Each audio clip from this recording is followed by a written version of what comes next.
ఈరోజు గౌరవనీయ జిల్లా ఎస్పీ గారిని మేము కలవడం జరిగింది. 9వ తేదీన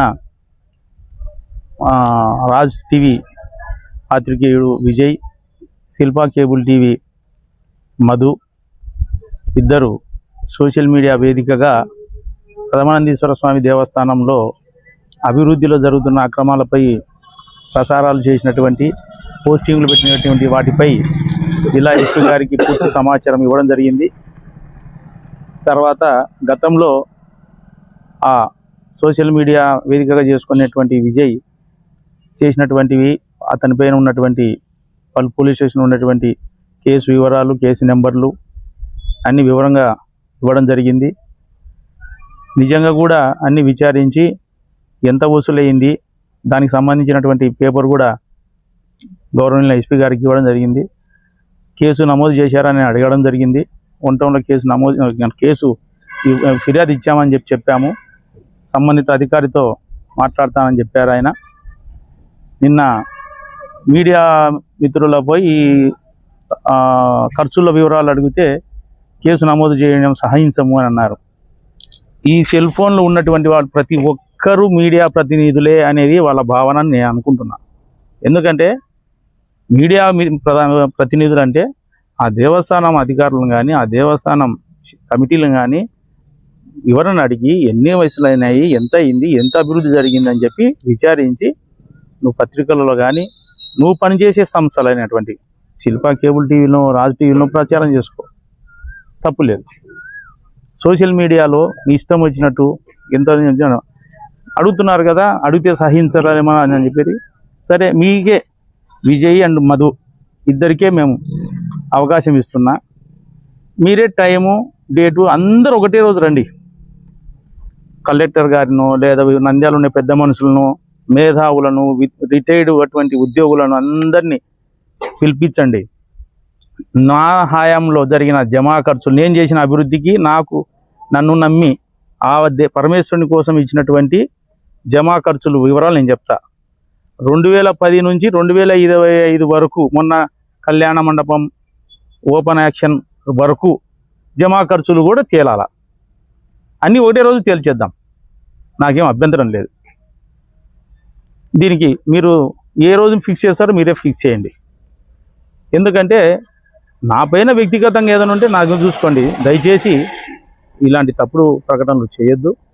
అదేవిధంగా భవిష్యత్తులో ఇదే శిల్పా మధు అదే దేవస్థానానికి చైర్మన్ కావచ్చేమో. నేను కలగన్నానా చైర్మన్ అవుతానని? ఫరూక్ గారు, నిజంగా కూడా ఫరూక్ గారు పెద్దలు మీడియాలో పనిచేసేటువంటి నాకు కానీ, రామూర్తి గారు పెద్దలు సీనియర్ పాత్రికలు రామూర్తి, ఎన్టీవీలో ప్రసాద్ అని పనిచేస్తాడు, అతని మిస్సెస్, అతని సతీమణికి కాళికమ్మ దేవాలయంలో మెంబర్గా, వెనక ఉన్న ఉస్మాన్కు మైనార్టీ దాంట్లో ఒక మెంబర్గా, దివంగత నరసింహులు బొల్లెద్దుల నరసింహులు అని పెద్ద ఆయనకు ఎప్పుడో 30 ఏళ్ళ కిందట ఆంజనేయ స్వామి దేవస్థానం చైర్మన్ పదవి ఇచ్చాడు. ఇట్లా ఆయన వీళ్ళు మీడియా వాళ్ళతో మనకు కానీ ప్రోత్సహించినాడు. మంచి వాళ్ళు అభివృద్ధి చేసేది చూసినాడు, వాళ్ళు పనిచేస్తున్నారని చెప్పి గమనించి ఇచ్చినారు. నంద్యాలకు మదర్సా ఈద్గాకు ఎవరు ఇచ్చినారు? ఫరూక్ కుటుంబ సభ్యులే ఇచ్చినది. నిజంగా కూడా వాళ్ళ అన్నదమ్ములను, ఫరూక్ గారి కుటుంబ సభ్యులను, వాళ్ళ అన్నదమ్ములను మనం మెచ్చుకోవాలా, వాళ్ళని అభినందించాలా. ఎందుకంటే ఫరూక్ పెద్దలాస్తులు, ఫరూక్ సార్ గారి సొంతమాస్తి కాదు, పెద్దలాస్తులను ప్రజల కోసము, ప్రజా అభ్యుదయం కోసము, సంఘం కోసము ఇస్తున్నావు. నీకు ఒక్కనికే ఏం హక్కు ఉంది, మాకు హక్కు ఉంది, మేము ఇవ్వమని చెప్పి వాళ్ళు అనలే. ఈయన ఇస్తానంటే సంతోషంగా వాళ్ళు అంగీకరించి ఇచ్చినారు, అభినందించాలా. రోడ్లకు ఇచ్చినది ఇంకా ప్రతిసారి రోడ్లకు ఫరూక్ ఇచ్చినది ఏమైనా చెప్పాల్సిన పనిలే. ఆయన ఎవరు కూడా ఏమి ఇబ్బంది పడలే. నిజంగా కూడా మన మీడియా మిత్రుల్లో కొంతమంది ఎలక్ట్రానిక్ మీడియాలు అయితేనేమి, ప్రింట్ మీడియా అయితేనేమి, సోషల్ మీడియాలో అయితేనేమి ఫరూక్ ఓడిపోవాలని చెప్పి పనిచేసినారు. గెలిచిన తర్వాత వాళ్ళు వచ్చినా కానీ ఆయన నువ్వు నా కోసం ఓడిపోని పనిచేసినావు, నువ్వు రావద్దని కానీ, సార్ అతను నీ కోసం ఓడిపోదానికి పనిచేసినాడు, రానియద్దని మేము చెప్పడం కానీ చేయలేదే. అది ఫరూక్ అంటే, ఫరూక్ కుటుంబ సభ్యులు అంటే అదే. ఇదే విజయ్ పాన్ పరాకు అమ్ముతున్నాడని పాన్ షాపు భాష దగ్గర ఒక కేసు ఇష్యూ జరిగింది. ఫిరోజు అతన్ని వీళ్ళను కూర్చోబెట్టి రాజీ చేసి లోకాలతో కేసు పరిష్కరించినాడు. మరి అది మర్చిపోతే ఎట్లా? జరిగిందని మంచిని ఆహ్వానిద్దాం. మేము ఎప్పటికైనా చెప్తున్నాను, మళ్ళా మీరు ఒకటే చెప్తున్నా, ఓ డేటు మీరే ఫిక్స్ చేయండి. ఎవరిని పిలుస్తారో మీరే పిలిచండి పెద్ద మనుషులుగా. ప్రధాని దేవస్థానంలో కూర్చుందాం. నా దగ్గర ఉన్నటువంటి ఖర్చు జమలన్నీ ఇస్తాను.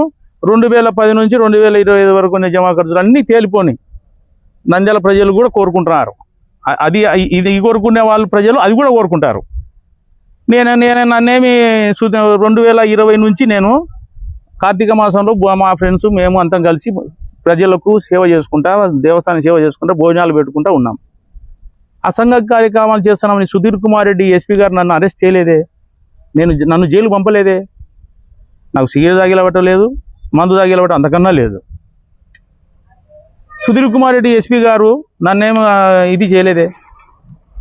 ఎవరి హయాంలో ఏం జరిగిందో అందరికీ తెలుసు. దయచేసి వ్యక్తిగతంగా పోద్దండి. నాకు తెలియని కథలు ఏం కాదు, అన్నీ తెలుసు. దయచేసి మీరు ఇంతటితో దీనిని వదిలేస్తామంటే నాకు అభ్యంతరం లే. కేసు అయితే ఇచ్చినాము, నమోదు సరే ఓ రోజు ఎక్కువ తక్కువ చేస్తారు, లేదు పెంచుకుంటామని నాకు అభ్యంతరం లే. దేనికైనా సిద్ధం. సంతోషం.